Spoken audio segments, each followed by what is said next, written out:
à toutes les deux. Bienvenue dans les Mercredis Startup. C'est donc une émission mensuelle pour les entrepreneurs que Startup Montréal propose. On enregistre cette édition spéciale dans le cadre de Startup Fest. Startup Fest qui est donc un événement original pour les startups qui réunit chaque année des entrepreneurs, des investisseurs, des grandes entreprises dans une atmosphère de festival qui est vraiment unique et que vous connaissez très bien puisque vous êtes là depuis le début. Cette année, l'événement a lieu sur le grand quai du port de Montréal du 13 au 15 juillet. Donc l'une des activités phares de l'événement depuis 2011 ou 2012, c'est un concours de pitch où les entrepreneurs font la file chaque été pour présenter leurs projets à des grands-mères. Donc c'est vous. Vous leur donnez votre avis, vous leur donnez un retour, des critiques. Et chaque année, il y a plus d'une centaine d'entrepreneurs qui passent devant vous. Donc aujourd'hui, je suis très heureuse de vous accueillir, Dorine et Sonia. Merci. Vous faites donc partie du jury des grands-mères depuis combien de temps toutes les deux? Well, Sonia is our oldest one, Yes. right? So you Moi, Startup Fest a commencé né il y a 12 ans, je pense. Ouais. Et c'était une idée très originale à l'époque, au Canada, je pense. Il n'y en avait pas beaucoup, exactement, de faire ce genre d'événement où les startups pouvaient rencontrer des camarades, rencontrer des investisseurs et tout ça. Et encore, comme vous l'avez dit tout à l'heure, dans une atmosphère de festival. Et moi, je fais partie, j'ai l'honneur et la chance d'avoir fait partie depuis le début. Et vous, you, Doreen, what made you want to be part Well, I of didn't. this? To begin with, I didn't, because my background is not in business at all, Okay. at all, at all. Yes. And it's in education. But my two children are very closely associated with Sonia's son-in-law, Phil Okay. Tellio, who was the founder. And my son, Alistair Kroll, and Rebecca Kroll, both my children, were so involved that I heard all about it.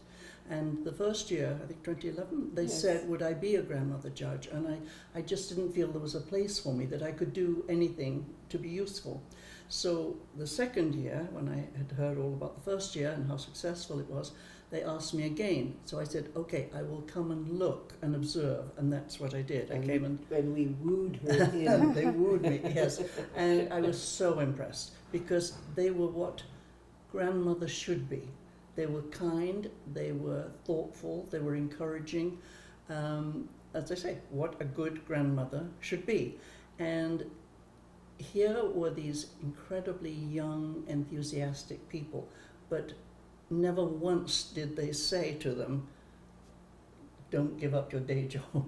They always encouraged them. And after a while, after that first year, my first year, 2012, and because they had been so successful in their quest and their decision the first year, it seemed as if the grandmothers were considered to be something like the witches in Macbeth's, in Shakespeare's Macbeth. And that somehow we would be able to prophesy how they were going to do. Mm-hmm. And so even after 2013, which was my first year, it became the in thing to make sure you went to visit the grandmothers, rather like going to Delphi, right? To visit the oracles. And they just wanted a few words. We didn't have to say that they were brilliant, but somehow a few words of encouragement. So that's how I got started. And I realized my background in science and communication was of some use to them, even though I'd never been an entrepreneur. Long answer to a short question. To add to what you're saying, the first and second year, because it was something new and we didn't have as many startups coming to us to pitch us, they had the luxury of 5 Yes. minutes Yes. of presentation plus another 5 minutes of questions. Mhm. We are now down to 1 minute, Mm-hmm. which is It's a different way of it's pitching. a totally Yes. different way of pitching, Yes. and then that's definitely you'll see we've seen the evolution of Mm-hmm. the grandmother jury, definitely. Yeah, you were doing this analogy with Delphi, and I remember that you awarded Onavo in 2011, which is a startup that were actually bought by Facebook afterwards for $150 million. So that's intuition. That was when people started to respect the grandmothers, I think, because I do think originally they had the idea of these little old ladies sitting there with their knitting, But the idea that Phil had was that if you could explain without all of the technical jargon to a grandmother or to a person, then you would be making a pitch that was so much more valuable to when the time came. I think that was it. I think that's true. Absolument, oui, tout à fait. Donc il y a la manière de présenter, mais il y a aussi vous, votre intuition et votre écoute et puis votre compréhension de ce qui est un projet original. Est-ce que vous sauriez nous dire un peu comment vous considérez, qu'est-ce qui fait qu'un projet est original quand vous en entendez 5 minutes ou 1 minute? Écoutez, d'abord, surtout dans la minute, il est très important de cibler le problème que le start-up adresse et d'expliquer la solution qu'ils offrent. Alors, en 1 minute, si on explique ceci d'une façon claire, concise et certainement avec beaucoup d'enthousiasme parce que ça montre une certaine passion pour la réalité qu'ils offrent, ça c'est un bon pitch. And sometimes those pitches were really about something that had already been pitched to us, but it was just outside the box. It was just coming at something from a different angle. And we saw a lot of those that inspired us. And at the end of the day, we would try to collect the ones that we thought would go on to the next day. I think you had said 100 people came past, but, no. but 100 we per had day. 100 per day. Per day. Per day, not 100 per day. Yes. Yeah. And it was such a lineup that the final year that we had it, they actually had to give out tokens and times because it was unfair that there was such a long lineup that they was in the sweltering sun waiting to see those minute or a half a minute. Il y avait une personne, un bénévole qui faisait partie du Startup Fest qui était là en fait avec une minuterie. Oui. Allez hop, votre temps est terminé. Oui. On passe à quelqu'un d'autre, malheureusement. Ou alors, c'est pour ça que très souvent, ils venaient avec cartes préparées, avec cartes, etc. On leur disait, explique ton pitch, laisse faire les cartes. Just the essence was what we were looking for. But we always, if we thought it was going to be interesting, then we asked the question. But sometimes they would come and we knew it wasn't going to be interesting because we were looking for something that was unusual, but something that was going to be financially successful. Absolument. Yeah. Ce qui est intéressant aussi, d'après notre expérience, après tant d'années, c'est que oui, la première année, on a été vraiment, je dirais pas chanceux parce que c'était intuitif. On sentait que ce que Onavo avait à offrir allait être intéressant, pratique, à toutes les fins pratiques et certainement, comment on dit, viable.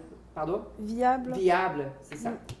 Mais les années d'après, nous avons très souvent choisi des startups qui ont gagné d'autres prix, pas celui de $100 000 nécessairement, ou le meilleur prix du festival cette année-là. Alors, on était vraiment assez proche de la réalité. Oui, finalement, parce que ce que j'allais dire, c'est que c'est rare que des startups aient à présenter leur projet pour avoir un prix à un public comme vous. Les startups vont pitcher à des investisseurs, à des banques, à des accélérateurs ou des incubateurs. Mais qu'est-ce qui fait que c'est si populaire et que les gens font la file, selon vous, votre prix? D'après moi, d'abord le fait qu'on soit tombé en plein dans le mille la première année, ça leur, tout d'un coup, ça leur a, comme disait Dorine, tout à fait, tiens, c'est une bonne écoute, alors on va essayer de présenter. Et deuxièmement, je pense que dans leur cas, ça leur faisait comme une répétition Oui. avant d'aller aux investisseurs, avant d'aller aux banques, etc. Donc, ils pouvaient voir déjà la réception de leurs projets, de leurs idées, et voir si c'était quelque chose de viable pour eux. Et donc vous disiez que vous voyez tout de suite, you can listen, when you listen to the pitches, you can see if it's Almost immediately. Almost like- immediately. what makes it different from others. Well, each one is different from being Obviously. different, right? But Yes. within seconds, part of it is the presentation. They really know what they're talking about. Passion, absolute passion. But that can carry them only so far. And we have had pitches where many of them were quite a way along, you know, that had various grants and things. Quite a few of them were being funded by family members. Mm. But it was always that outside the box, that slightly different idea that appealed to us. You know, and a bell literally would go off in your brain, Mhm. and you'd say that is worth, you know, asking them to come back and investigating some more, which we Mhm. did, of course, you know, on the final day. Yes. Yeah. Bon, les 2 premiers jours, en général, ça se passe sur 3 jours. Les 2 premiers jours, on écoute. Nous nous réunissons, les grands-mères, nous choisissons, on a une petite liste, si vous voulez. Et si vraiment c'est quelque chose, il y a plus d'une d'entre nous qui est intéressée, bon, on les rappelle, ou on pose plus de questions, on essaye de se renseigner plus pour faire un meilleur jugement. Ouais, effectivement, et vous disiez que maintenant quand vous écoutez un pitch, vous savez tout de suite quand il y a quelque chose de différent. Qu'est-ce qui a changé? What changed in the way you listen to and you judge the pitches over the last decade? Certainly for me to begin with, I think this comes from being a teacher, I would scribble down as fast as I could little things, and I would give them 7 out of 10. And if they were really good, I'd give them a star, literally, in my book. And at the end of the day, I was totally exhausted. So the next year, I let it wash over me. And then I would put the name and a star. And if it didn't do anything for me, I'd just write the name down. So when I went back at the end of the day to look, I could see which ones had appealed to me, and then we would all compare notes to see what it was. But trying to listen to each one was very, very difficult. Even for the minute, when it was down to a minute, very draining. Yes. Tout à fait. Mais c'est intéressant de voir l'évolution aussi à travers les années. Il y a des années où tous les pitchs qu'on entendait étaient basés, enfin au début disons, sur la même plateforme, que ce soit Facebook ou autre. C'était le trend. Et puis, à mesure que les années changent, les choses changent aussi. Je me rappelle en particulier, et je ne sais pas si tu étais là déjà, on a eu une présentation, je crois que c'était dans la quatrième année, d'une compagnie qui s'appelle Gymtronics, et qui maintenant est très connue, qui à l'époque avait une idée absolument extraordinaire, parlant de out of the box, non? C'était un genre de plateforme qu'ils avaient créé eux-mêmes, dynamique.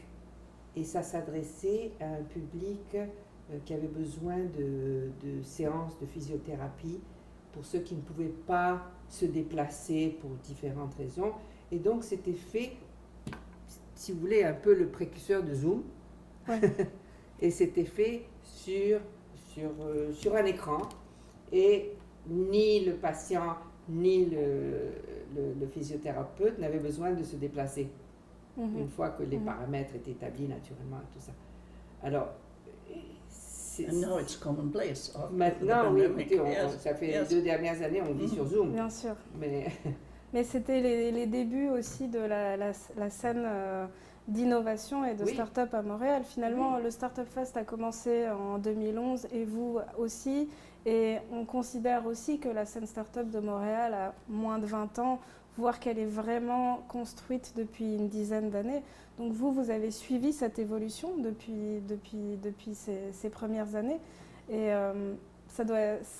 la scène a dû changer aussi. Moi, je serais vraiment intéressée à savoir qu'est-ce que vous pensez de la génération actuelle des jeunes entrepreneurs par rapport aux premiers que vous avez entendus et qui avaient des idées super originales à cette époque-là. Je vais vous arrêter juste une seconde parce que on se marrait, Dorine et moi, justement, où vous dites que l'idée des startups, ça fait 20 ans à Montréal, au Canada. Ouais. Mais enfin, finalement, les startups, ça remonte à la préhistoire. C'est vrai, c'est vrai. Les premières entreprises, les petites entreprises. Les toutes premières entreprises, même à l'échelle individuelle. You were saying... the first person to light the fire. More yes. In a better way it was than it was an innovation exactly. Also at that time. It would be adopted. Yes. But I think for us to see the evolution and the speed at which some of these things have been adopted because of the pandemic, it was interesting to see that many of them were finding it very slow, but particularly the medical people. Yes. It just wasn't in our vocabulary to have this distant form of medicine. We wanted to be face to face with the doctor, and that certainly was the precursor, wasn't it, of many of the ideas. Oui, There's one I particularly remember that again for me it appealed, and I don't know whether we voted it to be the best, but it really appealed to me. It was a young man who would go to all of the businesses with his computer and his van and his cloth samples and measure people for their business suits. Now, of course, with the pandemic, all you needed was a pair of pajamas, right? And I would love to know what happened to him, because he would take those absolutely correct measurements and send them, I think, somewhere to the Far East, have them made, shipped back to Montreal. He would deliver them, and the person would never have to go shopping. He would bring it to them. And I thought that was a lovely idea. There was a similar one for, I think, mostly women, in that you rented your business clothes for a week or 2 weeks, and then you sent them back. They were cleaned and you could pay to rent another outfit. But those things were very clever at the time. Now, whether or not they pivoted in some other way to pajamas, I don't know. And it would be interesting to see if they managed to survive. But you've seen a lot of startups appear on the startup scene in the health and in the health sector. Oui. You were saying. Yes. Mais beaucoup dans l'industrie des services, surtout.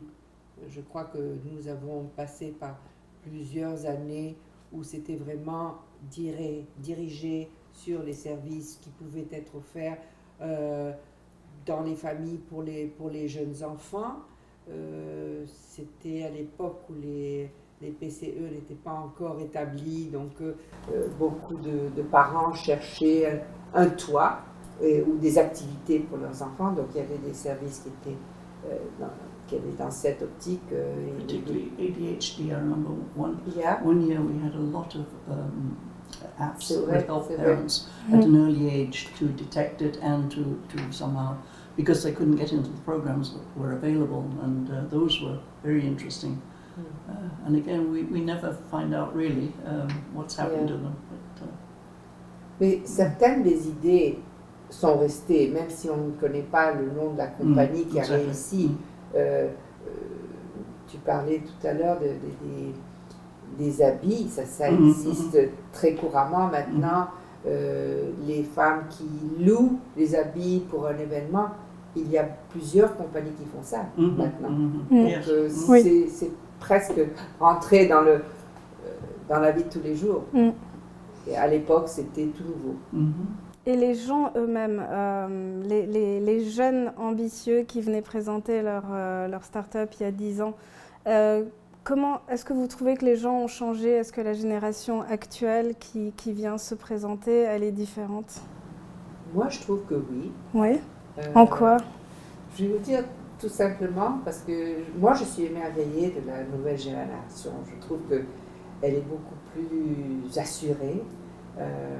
soit que ce soit le système scolaire ou la façon dont les parents gèrent les enfants de nos jours, beaucoup plus ouverts, on leur donne des chances de s'exprimer. Et donc, ça leur donne un certain maintien, une certaine assurance. Et ça se traduit quand ils viennent faire leur pitch. Absolutely. And so many of them were pitching in English or French, but most of them were obviously had another third language. And the variety of people that would come to pitch, I think the organisation, Phil particularly, and Alistair had been very conscious about trying to find enough females to begin with.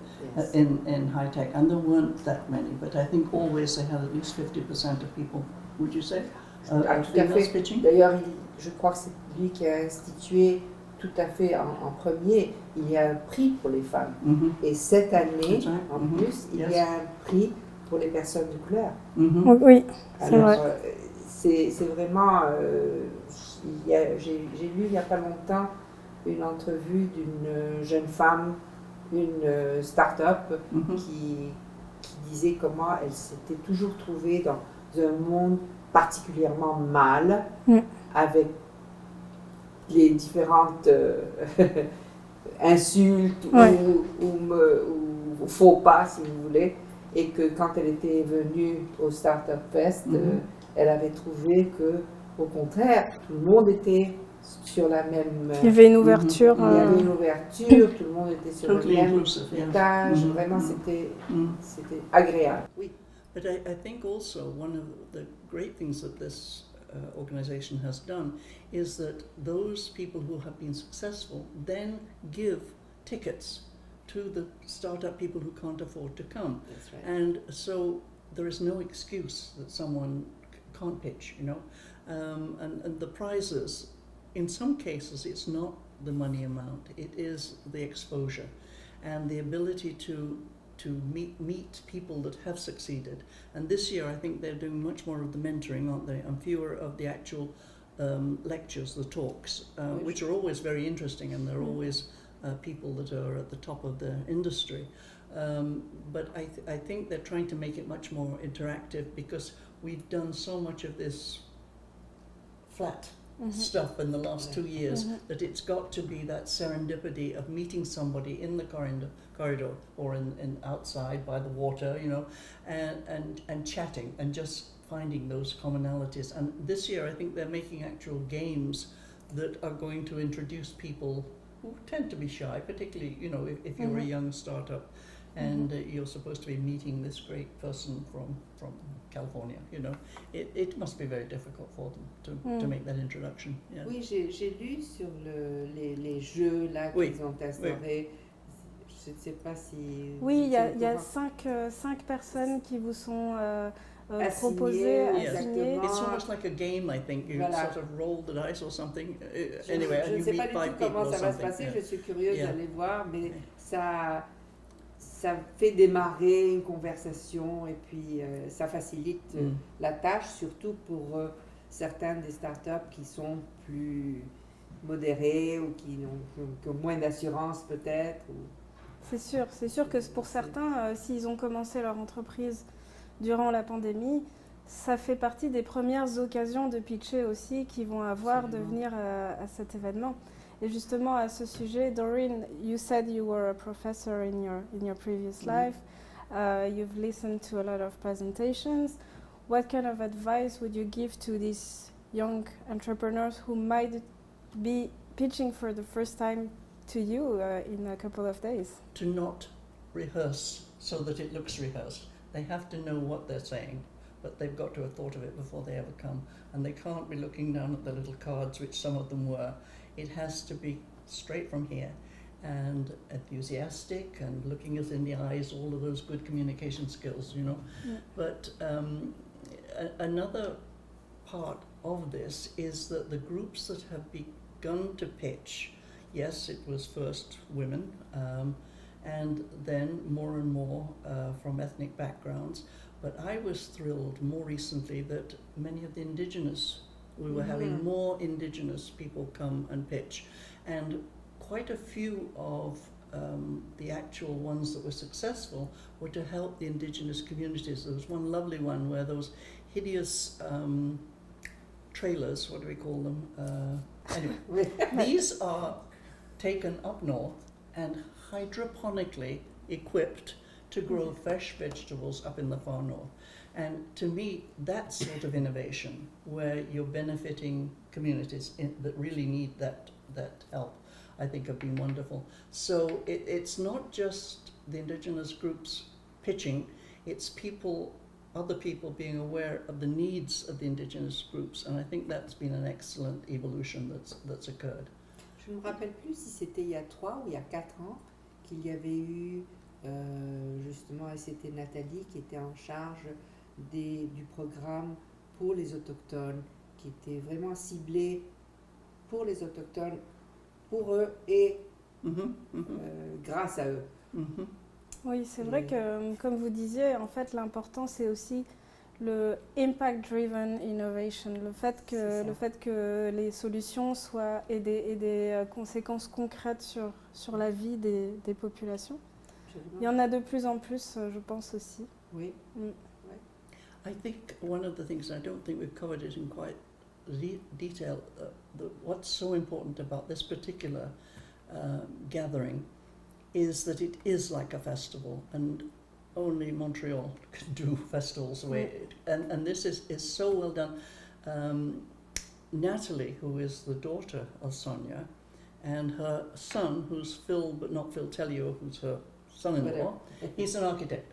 And the two of them get together and make this space into such an incredible, when you walk into it, you cannot believe that's been done with cushions and the pink and black and white colour scheme. This year it's refresh and renew, I think, is the theme.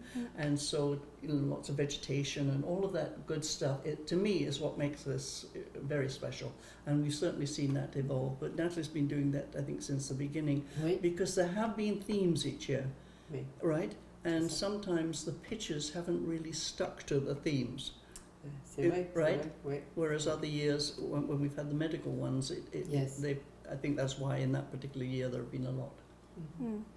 Well, the theme for this year, if it's refreshed, it's totally to the point, because we all need to have this new breath, the refresh button, and restart. Yes, exactly. And you, Sonia, you had your own business.